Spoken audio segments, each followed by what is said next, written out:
Welcome to the 58th lecture of surface engineering. We are now discussing in the last few lectures about how to utilize laser for surface modification.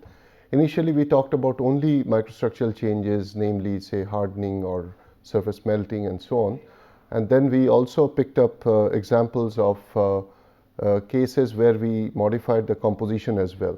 So one of the example was called surface alloying, where we use the incident laser beam as a clean non-contact source of heating, and by way of either feeding alloying elements or replacing certain layers of alloying elements, we could modify the microstructure and composition both.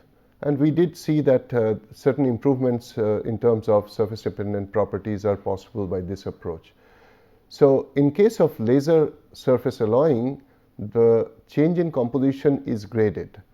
The top surface probably will have the highest concentration of alloying elements, and near the solid substrate, the coating substrate interface, the concentration of the alloying elements usually is the minimum. So you see a maximum concentration to minimum concentration across the alloyed zone. In case of certain applications where we want a very different composition to be overlaid, just like we do weld overlay. So we are now going to discuss a process called laser surface cladding, which is nothing but another approach of laser assisted surface engineering or laser surface engineering. And in this, we actually will actually discuss the process which will allow us to change both the composition and the microstructure. So this is laser surface cladding. Now, we can do in either of the two possibilities, just like any other laser processing. We can use pulses of laser in quick bursts of certain frequency with a certain pulse width. So that's one way of doing that, but that's also very useful in certain applications, but generally the more common and the more popular method is continuous wave. And when the laser is actually irradiated in a continuous wave, and the alloying elements, or so to say the clad elements or clad mixture, is fed in the form of a wire. So you actually have to prepare a powder feed and then compact that and extrude that in the form of a wire or a rod, and then you feed into the system. So for example, as you are seeing here, from the top you are feeding the laser beam, and sidewise laterally you are feeding a wire or a rod, which actually has a composition very different than the substrate. So the very basic or the fundamentals of the approach wise, if this is the substrate, now in case of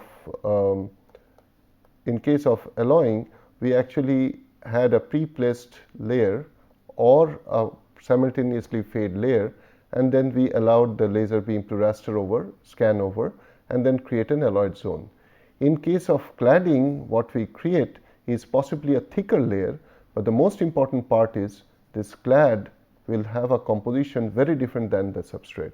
So in terms of composition profile, let's say we are talking in terms of a particular element B, in terms of the depth as a function of depth into the substrate. So in case of alloying, we expect a profile which is diffused like that. So this is in case of laser surface alloying. In case of cladding, we may have a composition profile which will be very drastically very different. So we'll have a rather sharp interface, and this would mean that this region, the so-called clad region, will have a completely different alloy altogether.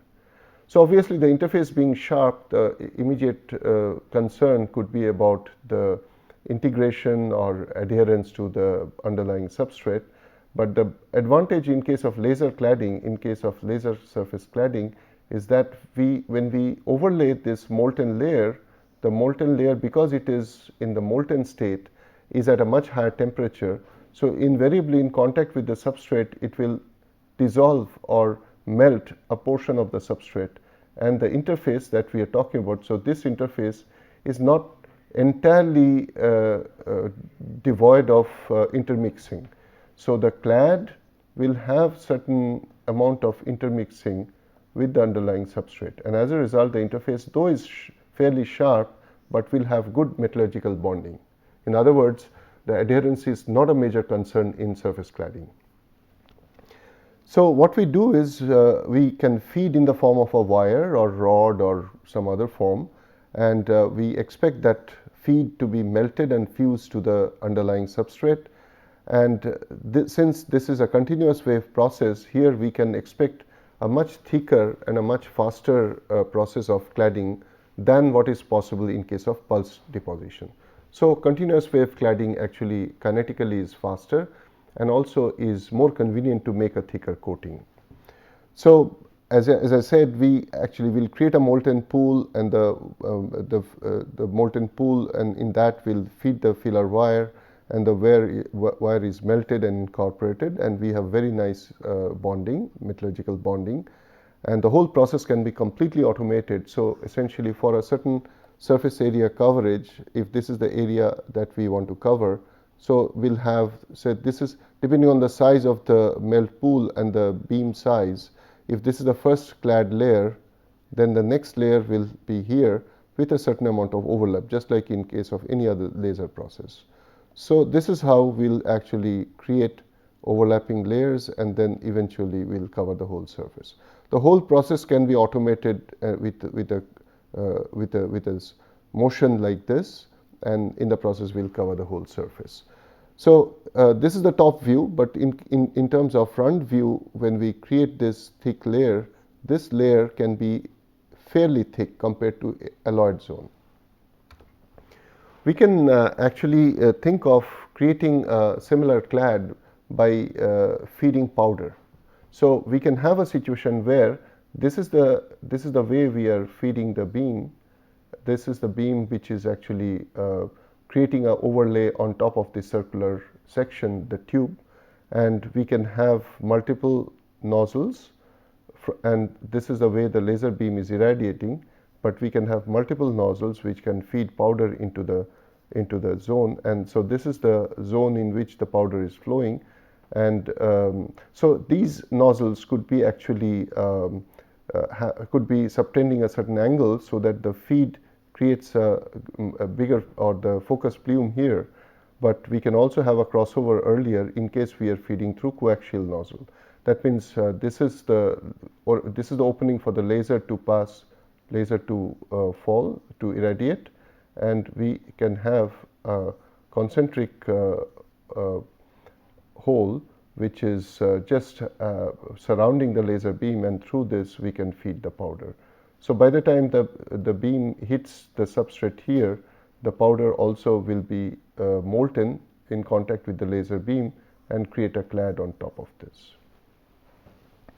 So what is important is we have to control the beam fluence, of course the power density and the point of focus and so on. Then also the interaction time by way of controlling the speed, relative speed between the two. Then we also take care of the powder stream, and the biggest advantage in case of cladding is we can actually feed a powder mix, which this mix actually may have not just A, it can have A, B, or maybe certain compounds like A2B and so on. So that means it is up to us what kind of applications we have in mind, and we mix the powder and then either feed the powder mix directly, or we can have multiple hoppers and we can feed these powders as different through different nozzles. So both are possible. The best option to make very uniform clad is to mix them and then fuse them in the form of a wire or of other kind of feed, and then directly feed along with the laser beam. The relative movement of the workpiece with respect to the laser, either the beam is moving or the workpiece or the stage is moving. Either way, we create a relative motion, and that will actually be determine what is the interaction time. And this interaction time, apart from the power density, are the two process parameters, just like any other laser material processing. The thickness that we build can be built to a higher degree, to the height of the clad zone, or the bead that we create may be controlled and may be built to much higher vertical height by way of making multiple layers. So we actually can create multiple layers and then make a vertically a layer thickness. We can increase the layer thickness to a reasonably high level. This was about thick coating. We can also create similar clad layers by way of pulse deposition. So here the delivery mode is, the laser irradiation mode is pulsed. So here we will have a particular substrate. So this is the substrate and this is the target, which can be a target of desired composition. So we can premix powders or other feed and then create an alloy here, which can be very different than a conventional alloy. So in other words, the composition of these target can be completely tailored the way we want, and we use a laser beam which will hit this target and immediately vaporize a part of it, and those vapor will travel through this particular distance, and by the time it reaches the substrate, it actually undergoes a change of state and then either condense directly from the vapor or condense in the form of semi-molten splats. Now this is how we actually can also create a clad layer, but that thickness of that clad layer will be fairly small. So here we may use this either for semiconductor applications, various device applications where we need a very thin layer, or even in metallurgical applications we can use this as a final layer which can close the pores and other defects onto the surface and create a thin layer of a very different and a matching composition. Now, just like the previous few examples, I'm now going to take up a few examples from the published results from our own group at IIT Kharagpur. The first example is about trying to clad bulk metallic glass. Now, we all are aware that metallic elements, when we routinely use them in any form at room temperature, we expect 99.9% of them to manifest in the crystalline form. So in general, metals are crystalline, and metallic alloys also are almost every time is a crystalline metal.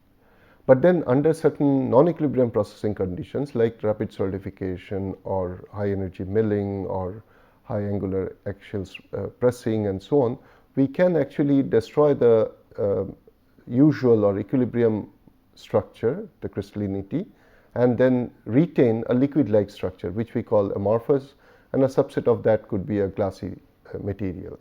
So bulk metallic glass is a specially made alloy which, when cooled not necessarily under very rapid cooling condition, unlike splat cooling where the solidification velocity could be 10 raised to 4 to 5 Kelvin per second, even with a few hundred degrees per second cooling rate. So typically what you experience when you cast a metal onto a metal mold, so a molten metal cast into a metal mold easily will undergo few hundred degrees per second of few tens of degrees per second, up to about few hundred degrees per second of the quenching rate. Even in that, we are able to, if we are able to retain a liquid-like structure which is amorphous, then we call it a bulk metallic glass. So essentially the critical cooling rate that we need to employ for this set of alloys is relatively slow, and yet we are able to retain the amorphous structure just like in the molten state. So these bulk metallic glass, one particular composition with certain metalloids like boron and carbon, along with a rare earth of yttrium and then iron, chromium, molybdenum. So mixture of these is known to be a good glass forming composition. So this is the signature that at room temperature, when you cast this alloy, this typical composition, and atomize them in the form of this powder, the powder shows completely hollow and is completely devoid of any crystalline peak. So this is completely amorphous.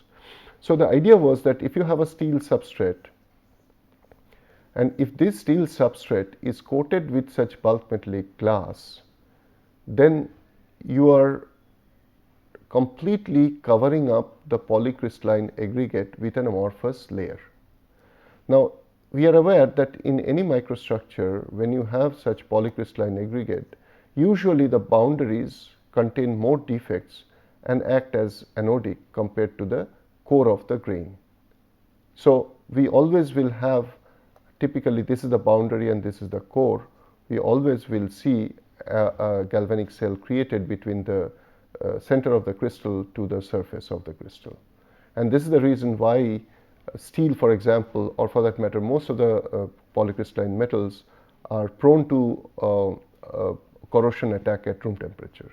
Now if you can cover this up with a layer which is completely devoid of these boundaries, that means when you have a bulk metallic glass, then obviously you're talking only compositional variation or domains, but there's no crystallinity, there's no grain and grain boundary structure.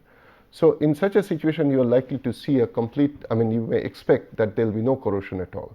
So with this idea, we actually overlaid this kind of a bulk metallic glass using laser beam and created a clad surface on top of a bearing steel.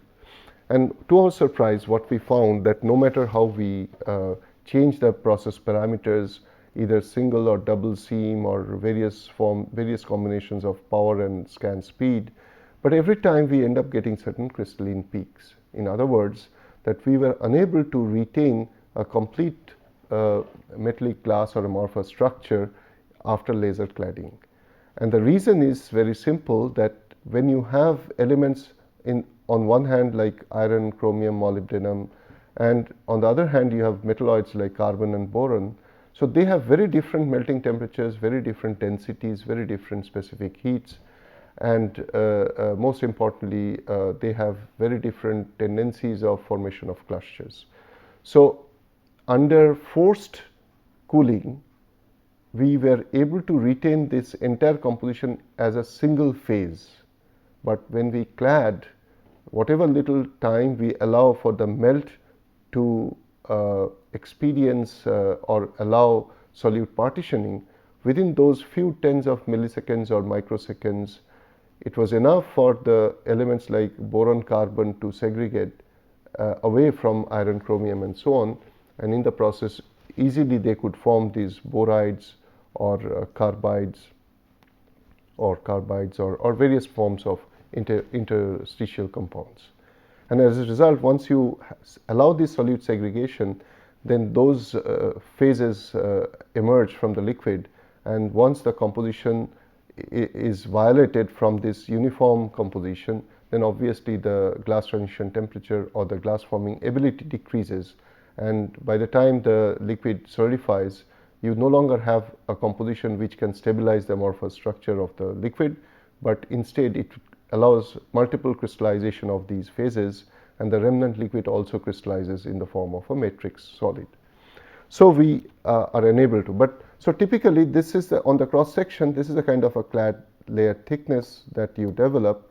On top of that there will be a heat affected zone, but in this heat affected zone obviously there will be some amount of intermixing. So this is the substrate, this is the heat affected zone, and this is the clad layer, and a very little area where you will have some intermixing in the semi molten state. So if you look at this microstructure of this clad zone, you see these kind of dendritic pattern of solidification, which simply shows that there must have been solute segregation, and because of which you actually form these primary phases, and in interdendritic spaces you have multiple compounds like those borides and carbides precipitating out. So on the top view, this is the kind of views you have. So these bright regions, white regions, are typically the interstitial or interstitial compounds that are formed, and they have decorated these boundaries in between. So this is the primary solid. When it grows, so there are multiple such primary solid nucleating and growing together and staging a competition. And during such growth, the spaces in between such columnar grains or the dendritic arms, you have the remnant liquids eventually solidifying in the form of multiple mixtures. In fact, it can be a eutectic, it can be just several compounds precipitating out of the liquid. So this is also borne out by this kind of a phase diagram. So the take home message is that you do create a very, you can create a very thick layer, a clad layer, very well integrated with the substrate, but there's no necessity that even with the cooling rate that you can employ with the laser surface cladding process, easily 10 raised to 3 Kelvin per second or higher, even then you are not able to retain the entire glassy matrix or the amorphous matrix. Now, this kind of an approach can be more useful. So that was an exploratory approach where we wanted to retain amorphous structure of the liquid state into the solid, but that wasn't possible. But nevertheless, I didn't present the remaining part of the results, which shows very significant improvement in hardness and wear resistance of that layer. But here we are talking about a different example where, for example, imagine a particular tool, maybe a roll or a shear blade or some other manufacturing device, because of certain working conditions undergoes heavy amount of wear. So if the whole component is very expensive, then you don't feel like throwing it away and then replacing overnight. The manufacturer always would like to retain and reuse it as far as possible. So that is when you go for reclamation or repair job. And we did discuss in the earlier sections something called weld overlay. So where you actually use a welding torch and a filler metal to create an overlay on top of the tool or the solid substrate, and then try to restore the dimensional, whatever dimension you had before. So, but in order to restore the dimension, we used a material usually in the form of filler rod, which is very different in composition than the base substrate. But laser surface cladding allows you to actually create an overlay for dimensional restoration or repair or refurbishment with the same composition. That means there'll be hardly any sharp interface created at all, and there'll be no question in terms of extra stresses created at the interface. So here is a cross section of such a clad. The compositionally, both the substrate and the clad has the same composition, H13 tool steel. And this tool steel, we were able to actually create a clad. For example, these are seams which are parallel ones, very neatly done parallel seams. So if you create such clad beads along a certain direction with certain level of overlap, then what actually was done in this case was not only to look at the cross section and so on, so very nice bonding with the base substrate, but from this top layer we were also able to extract samples for tensile testing, which is along the clad direction or across the clad direction. That means in the longitudinal and transverse direction both, because this clad thickness was sufficient for machining out these small specimens. Now, what is really significant in this whole case is that we had very good mechanical properties and so on, but what is very interesting is that the microstructure that you develop in the clad zone also is martensitic in nature. Now, normally in case of plain carbon steel or normal alloy steel, when you melt and solidify, you don't necessarily get martensite because you go through the liquid to solid transition, and that's when austenite forms, and in most of the cases austenite is retained during the fast cooling process until room temperature. You may form certain other phases, but in order to get martensite, we are aware that we must avoid occurrence of any diffusional transformation. So if you just quickly recall, if this is the temperature and this is the time axis, so we are referring to a continuous cooling curve like this, and our cooling rate all the way must be very fast and we should be able to avoid intersecting any of these pearlite start or pearlite finish curves. Now, usually this is a solid state process, but when you start cooling all the way from liquid state, so here is your liquidous line, so you start all the way from liquid state to be able to avoid altogether and then reach room temperature after crossing the martensite start. This is not very commonplace. But in this case, in this kind of a situation, because the bulk of the substrate acts as a heat sink and extracts heat very fast. So the cooling all the way from the liquid state to room temperature in this particular case allowed formation of not only the solid but solid in the form of shear transformation product or martensite. So when we carried out these mechanical tests, and by the by, along with martensite, there were also plenty of carbides formed during this cooling process. So very fine carbides in between the laths, martensitic lath, created a very good mechanical property. And as I said, we actually extracted machined out microtensile specimens both along longitudinal and transverse directions. And when we carried out the tensile tests, to our surprise, what we found that if one is the situation of mechanical testing result in case of hardened and tempered condition, in case after laser clad, we were able to reach much higher strength, much higher yield strength, and after not only clad but cladding plus some tempering or annealing treatment, we were able to get fairly higher, still higher strength, but a much higher range of ductility, much higher deformability. So you are able to actually combine both higher strength and toughness in the material which is overlaid or clad. So laser surface cladding then gives me a possibility where actually one is able to reach very high strength, very high yield strength and UTS both, and also retain 7 or 8% of ductility, which is a very good news. In fact, in a way, this layer could be better in terms of mechanical integrity and property than the original cast product. So similar approaches can be obtained, say, for creating certain graded composites onto the surface. So here is an example. These are automobile components which can be eventually made out of magnesium, certainly not steel, not titanium, not even aluminum. We are talking about magnesium, so obviously density wise much lower, and then the overall weight reduction will be significant. But magnesium is very prone to oxidation, corrosion, and also carries fairly low strength and poor wear resistance. So in order to introduce a good amount of wear resistance, so what is possible is by way of laser cladding, you actually create a composite surface. So you clad a powder which is a mixture of matrix phase, which could be magnesium or magnesium aluminum mixture, along with that certain carbides, in this case silicon carbide. So you can select the required type of carbides, mix them, and then when you clad, you actually, if this is the substrate, the first layer, the second layer, the third layer, so you create different layers, and as you go on top, you can change the amount of these carbides gradually. So at the bottom layer, you can have low volume fraction of carbides and higher amount of matrix metallic phases, so that the bonding here is better, more metallic bonding, metallurgical bonding. But then on top layer, you can have a higher volume fraction of these carbides. So on the cross section, you see very nice wetting and a composite layer created on top.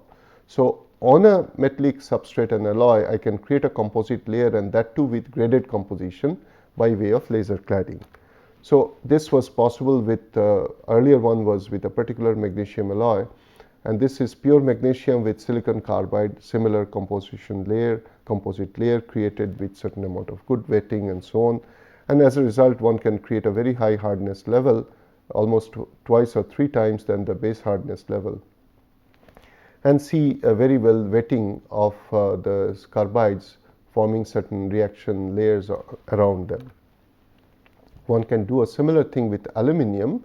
Here the composite layer is, the matrix is aluminum and the dispersoids are the silicon carbides, and you create such microstructures which is very well practically defect free and can be fairly thick, which is not possible in case of other materials. And another good thing is that when you create such a layer, you actually have very nice, there will be certain eutectic formation in the interdendritic spaces, but these are the regions which is very good in terms of offering high wear resistance and hardness. Now, laser also allows you to create a very exotic combination of phases, a boride and a nitride, created on the same surface by the same operation.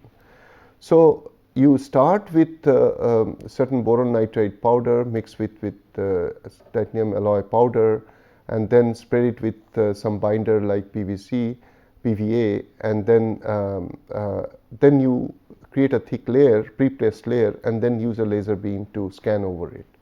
And in the process, you do see certain reactions which allows you to form both boride and nitride, a composite layer comprising both boride and nitride of titanium by the same operation. And in fact, you can use different energy densities, and as a result, you can see, so this is with 5 boron nitride and this is with 15 weight% boron nitride addition. And as a result, of course, the Young's modulus would be higher in one of these two cases where you have higher amount of boron nitride. You can also see variation in hardness, variation in wear rate, and you can easily figure out that with 5-8% of boron nitride, you actually can create a wear resistance level which is fairly comparable to substrate which is much harder. So one can also alloy silicon carbide on titanium. So I showed you examples of magnesium alloy, aluminum, and now silicon carbide on titanium, pure titanium.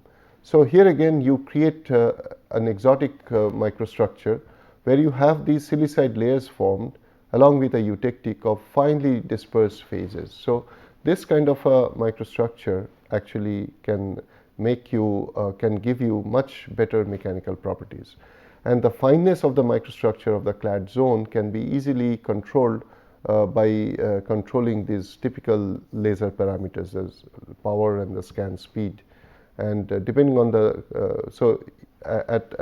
depending on the level of or the combination of these two major process parameters, you can vary the microstructure and even composition to a significant level. So we have now completed the discussion in terms of changing the composition by way of alloying and now cladding.